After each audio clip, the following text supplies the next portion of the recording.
হান্নান আহসানের লেখা কবিতা রাজা।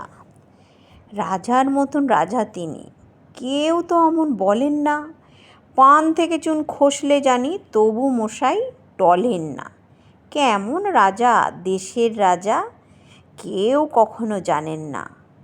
ভীষণ তেনার আইন কানুন আসলে কেউ মানেন না। সেই সে রাজা, ওরে বাবা, রাজপ্রাসাদে থাকেন না, কোথায় তবে? নানান খোঁজ তারে কেউ রাখেন না। মন্ত্রীগুলো ছন্ন ছাড়া কাজ দিলে কেউ সারেন না। অলস অবুঝ হাড়গিলেরা কোনো কাজই পারেন না। তবু রাজার গর্ব ভারী, কোথাও তিনি হারেন না। মগ্ন এমন জাঁকজমকে, ধার কারোর তাই ধারেন না। চারিদিকে এই রাজারা সিংহাসনে আছেন না, তাদের ঘিরে কারা যেন ইতি উতি নাচেন না।